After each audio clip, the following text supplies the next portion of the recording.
Diagnosis, diagnosis में भी जो इंपॉर्टेंट रहेगा वो क्या रहेगा, फ्यूनल सेफ यूट्रस। क्या रहेगा इसमें इंपॉर्टेंट, फ्यूनल सेफ यूट्रस।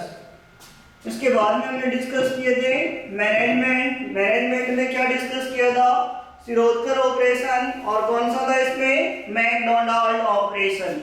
इसके अलावा और भी है कि कॉन्ट्रा इंडिकेशन किसमें रहेगा और क्या क्या कॉम्प्लिकेशन होगा, ये हम बाद में डिस्कस करेंगे। फिलहाल अभी इतना याद रख लो सॉरी, सर्कलेज किसके लिए परफॉर्म कर रहे हैं, सर्वाइकल इनकॉम्पिटेंस, इसके लिए कर रहे हैं यहाँ पर cervical incompetence. Next one question है, यह भी अच्छा क्वेश्चन है, आपको सॉल्व करना है। क्वेश्चन यह है, what is the main cause of genital ward, genital warts का मेन जो कॉज रहेगा, ये एग्जाम में पूछते हैं जेनाइटल वार्ड्स का अनदर वन नेम क्या रहेगा। जेनाइटल वार्ड्स का जो दूसरा नेम है वो क्या रहेगा, कॉन्डिलोमेटो एक्यूमुलेटा। क्या रहेगा, condylomata acuminata. It is the another name of the genital warts. किसका अनदर नेम है ये, जेनाइटल वार्ड्स का another name, it is also known as the venereal wart. और क्या बोलते हैं इसे, venereal warts, genital warts and condylomata acuminata. तीनों का मीन्स एक ही है। और क्वेश्चन आपके सामने है, what is the main cause of, what is the main cause of genital warts. आपके पास ये चार ऑप्शन है, option A human papilloma virus, option A human papilloma virus, option B pelvic inflammatory disease, option C Neisseria gonorrhoeae and option D herpes simplex virus. आप अपना answer comment box में comment कर सकते हैं। राइट आंसर क्या रहेगा यहाँ पर, क्या रहेगा यहाँ पर, human papilloma virus. It is the, क्या कॉज करता है ये, it is the cause of the genital wards. तो ये इंपॉर्टेंट है, जेनाइटल वार्ड्स अब नॉर्मली, ये नॉर्मली नहीं है, अब नॉर्मली ग्रोथ है, सॉफ्ट ग्रोथ है, जो मोस्टली जेनाइटेरिया है उसके अराउंड ये अपीयर होती है। किसके अपीयर होती है, अराउंड जेनाइटेरिया के। तो ये याद रखना है, जो जेनाइटल वार्ड्स है that is the soft growth that usually appear on around the genitalia। genitalia के अराउंड जो अबनॉर्मल जो ग्रोथ अपीयर हो रही है वो कौन सी है, जेनाइटल वार्ड्स। इसका जो मोस्ट कॉमन कॉज है वो कौन सा है, ह्यूमन पैपिलोमा वायरस। कौन सा इसका most common cause, human papilloma virus. ये याद रखना है। ये जो जेनाइटल वार्ड्स है में भी इसमें क्या हो सकता है, पेन, डिस्कम्फर्ट और ईचिंग हो सकती है। इसमें क्या कॉज कर सकता है ये, पेन, डिस्कम्फर्ट में भी itching around the genitalia के इसमें फाइंडिंग मिल सकती है।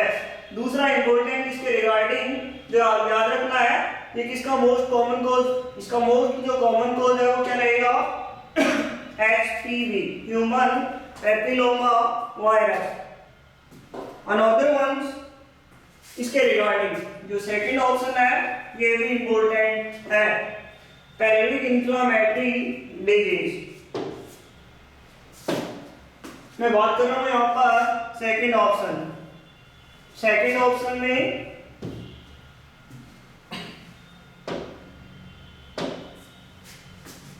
सेकंड ऑप्शन आपके पास में PID, पेल्विक इन्फ्लेमेटरी डिजीज। इसके रिगार्डिंग इस टाइप से भी एग्जाम में क्वेश्चन पूछते हैं। क्वेश्चन यह है, all are the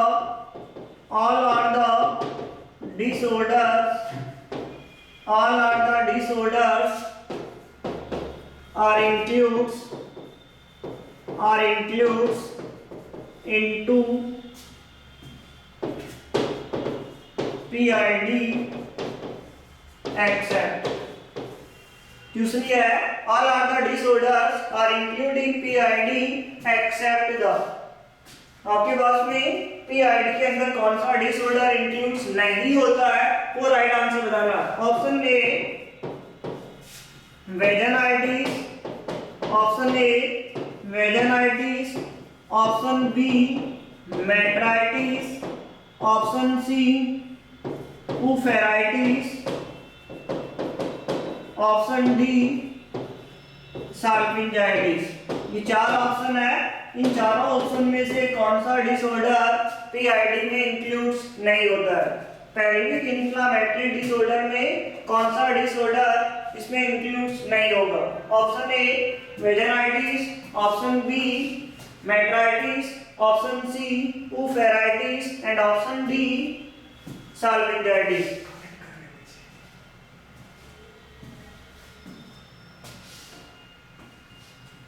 क्या राइट आंसर है? ओफेराइटिस, इसका मीन्स होता है इन्फ्लामेशन ऑफ द ओवेरी या infection of the ovary. Salpingitis, इसका मीन्स क्या होता है? इन्फेक्शन या inflammation of the fallopian tube.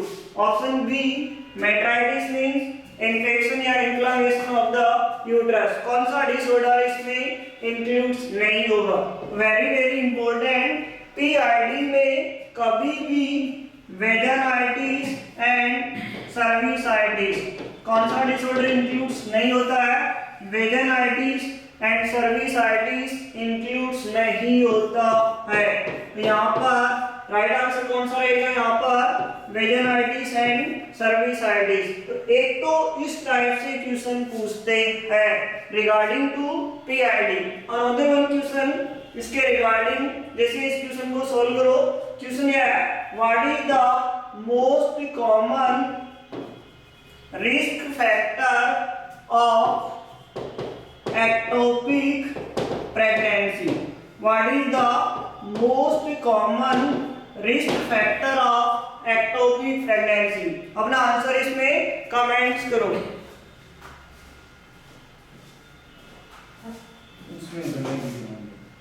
ये जो कमेंट्स कर रहे हैं बच्चे, अगर वो उधर दिख जाए ज़्यादा बेटर होगा।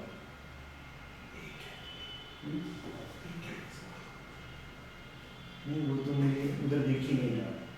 ये जो कमेंट्स कर रहे हैं अगर उधर मिल जाए ज़्यादा बेटर है।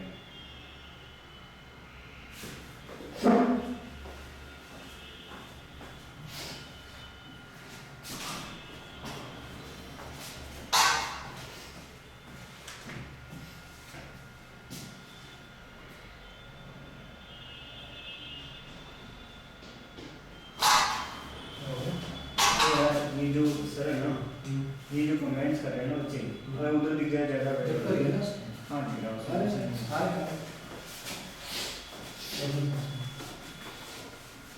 मैं तुझे ऐसे ऐसे ही होगा।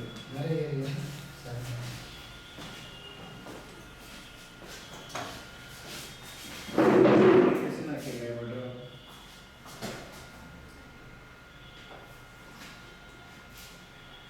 दो बार के ठीक नहीं है इसमें।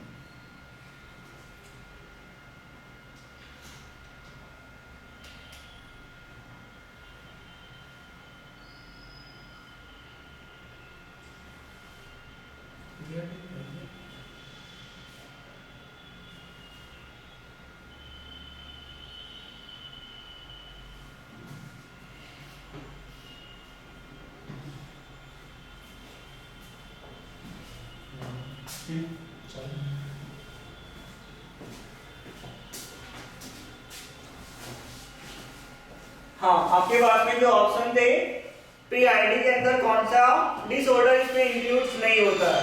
चार ऑप्शन थे वेजाइटिस, मेट्राइटिस एंड उफेराइटिस एंड साल्पिंजाइटिस। कौन सा डिसऑर्डर इसमें इंक्लूड्स नहीं होता?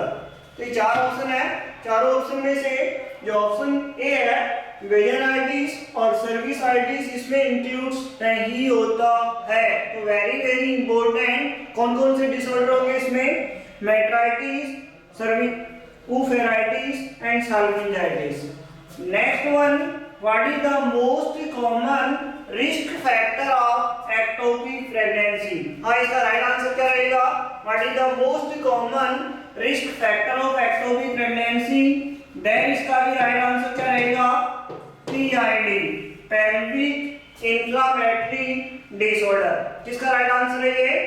It is the most common risk factor of ectopic pregnancy. Very very important, मैं रिगार्डिंग बात कर रहा हूं एक्टोपिक प्रेगनेंसी। आपके पास में अनदर वन क्वेश्चन है, ये भी एग्जाम में पूछते हैं, आपको याद रखना है। What is the chances of after one session of PID? मैं बात करूं सिंपल सा, ये याद रखना है। After one session of PID, one session of PID, chances of ectopic pregnancy. अब यदि एक बार PID होने पर कितने % चांसेस हो जाते हैं एक्टोपिक प्रेगनेंसी के? लगभग 12% जो चांसेस है वो क्या हो जाएंगे? बढ़ जाएंगे। ये इंपॉर्टेंट है। PID का एक सेशन हो गया तो एक्टोपिक प्रेगनेंसी की चांसेस कितने रहेंगे? 12%। अगर आपसे पूछे टू सेशन ऑफ PID, 2 बार PID का इंसिडेंस हो गया, 2 टाइम्स 2 एपिसोड हो गए, देन कितने % इंसिडेंस बढ़ जाएगी? 35% इंसिडेंस इसकी इंक्रीज हो जाएगी। 1 टाइम में 12%, 2 टाइम में 35% एंड 3 एपिसोड में लगभग जो 3 एपिसोड है उसमें कितने % चांसेस बढ़ जाएंगे?